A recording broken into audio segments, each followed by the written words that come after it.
Indiana Fever star doesn't hold back on the toxic side of Caitlin Clark versus Angel Reese. 2024 will be remembered as the crack of dawn for the WNBA.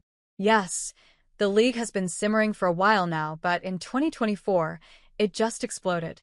The league added 17 million new fans, which was the most among any sports league in the country. If we take a look at any possible popularity metric, there was a double-digit % rise or even a triple-digit rise. At the center of it all was the Angel Reese-Caitlin Clark rivalry, dubbed as the Magic Bird saga of the WNBA. It seems like years since we have had an era-defining rivalry in basketball with some spice of personal animosity added to it. There are so many layers to this Clark-Reese storyline, tracing back to their college days when the LSU star pulled the "You Can't See Me" celebration on Clark at the 2023 NCAA Finals. That game was watched by 9.9 million viewers, peaking at 12.6 million, and then the fans took over since. The rivalry has taken over the country ever since, with almost everyone weighing in on who is the better player. With that, it has brought some toxicity, with fandoms throwing mud at each other, which could be considered towing the ethical line, and Indiana Fever star and Clark's enforcer, Sophie Cunningham, weighed in on the controversy, offering her take on the escalating fandom wars. Cunningham's podcast partner, Wes Wilson, started on "Show Me Something." "I was curious if that type of, and I don't even think it's toxic, because to me, when it's sports, it's good, like it's good for the sport. Yes, people arguing who's the best, and listen, like it'll never end.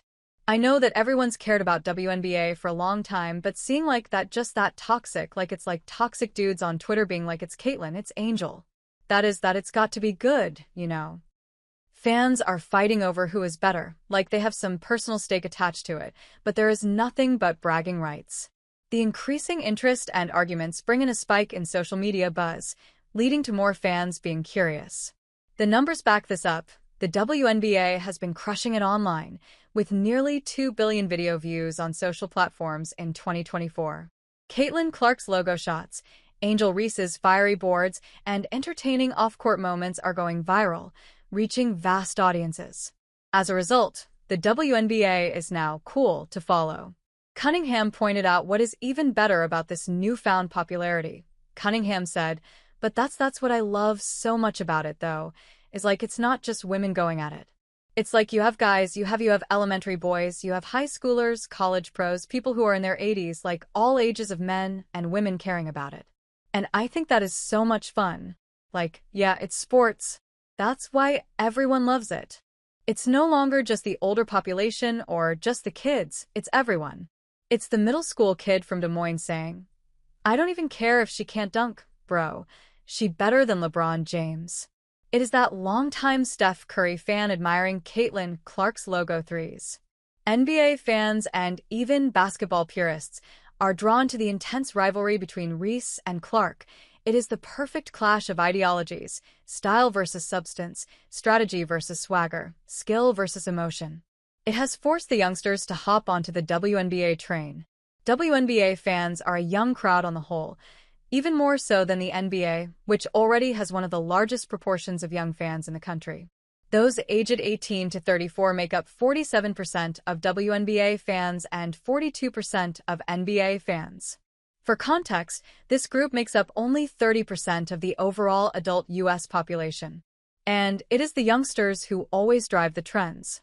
The older population has always been a core part of the WNBA audience as well as the kids, but the fact that the youth is going crazy about it is the real crux of the growth. With player rivalries thriving, WNBA trying to trigger inter-team rivalries. While player rivalries, like Clark versus Reese, are all good to drive interest, there is a concern that it might be short-lived and temporary. The hate between them might fizzle out in the next couple of years, and considering they are so different players, a court rivalry has little to expand on. There could be a lack of narratives to interest fans and bring in further growth. On the other hand, team rivalries have much deeper contexts and bigger narratives that stretch for years. Hey friends, if you enjoyed this video, don't forget to give it a like. Got a question, opinion, or suggestion?